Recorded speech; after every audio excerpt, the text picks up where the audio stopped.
Magandang umaga po mga kaibigan. Una sa lahat, ating pong pasalamatan ang ating Panginoon na nagbigay ng lakas sa atin ngayon para ating muling makamtan ang kanyang napakalaking biyaya at pagmamahal sa atin ngayong araw. Ngayong araw ay linggo ngayon, September 28, 2025. Ngayon ang gagawin ko dito ay maglilinis ako ng lupa para sa gayon naman ay mapagtaniman. Ito ay kalibangan ko lang para sa gayon naman habang nagpapagaling mayroong ginagawa at mapapawisa naman tayo at hindi tayo maging matamlay kahit payat lang. Sige. Okay, ang gagawin ko ngayon ay lilinisin ko ito. Yung dating mga bulok na kahoy at saka mga damo. May mga damo kasi dito eh. So nandito ako ngayon sa bukid para maglinis ng lupa. Kunting kalibangan lang.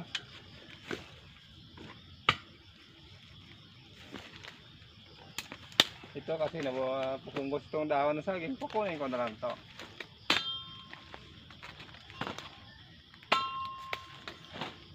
Sige. Ano yan?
Okay. Ngayon naman, nalinis ko na yung mga bulok na kahoy. Nilipat doon sa kabila. Ang gagawin ko naman ngayon ay lilinisin ko ito. Bubunutin yung mga damo para maging malinis at saka kung ano mapagtanim namin dito ay para may tatanim. Yung herbas ko dito ngayon ay isang spirit pork at saka iwan ko kung ano sa Tagalog sa amin ito is padeng eh. Okay.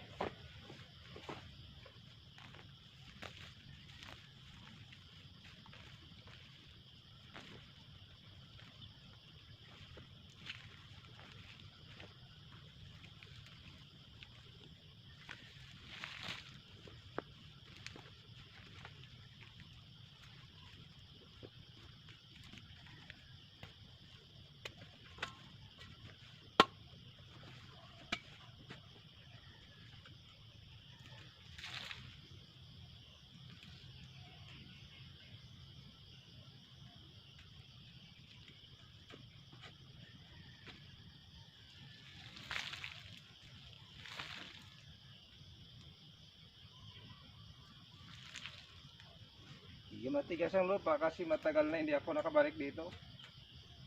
Nakapagtrabaho ko ng Bacolod 2 years. Siguro 2023 yata ako nasimula ng trabaho sa Bacolod. Ngayon 2025, January 2025 ay nagka-mild stroke ako. Hindi na nakabalik ng Bacolod, hindi na nakapaghanap ng trabaho. Hanggang sa ngayon, dito na lang ako nagpapagaling. Kung bigyan tayo ng Panginoon ng biyaya sa pamagitan ng pagsasaka, dito na lang ako. Iwan ko, depende sa Panginoon. Kung anong maganda sa buhay natin, doon tayo. Okay.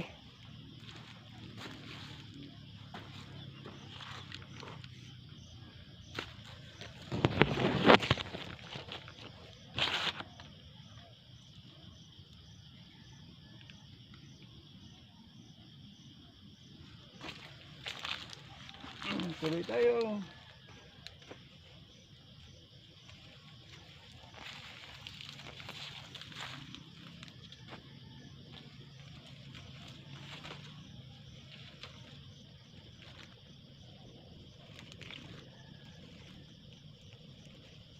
Okay. Malapit na oras na umuwi tayo. Dahil hanggang alas 8 lang ako dito. Ayaw kasi magpainit ng masyado. Ito yung nalilinis ko yung mga damo. Pagdamo ko. Para kung malinis na, kung ano mapagtanim namin, halimbawa sitaw, pitsay, carrots, repolyo, ganon. Palaya, hindi rin. So nililinis mo ito at saka pagkatapos na malinis, ipo-cultivate ito. Pagka ng isang linggo siguro, pwede na pagtaniman. Ito. So maganda talaga pag malinis yung lupa. Wala masyadong mga insekto na kumakalat.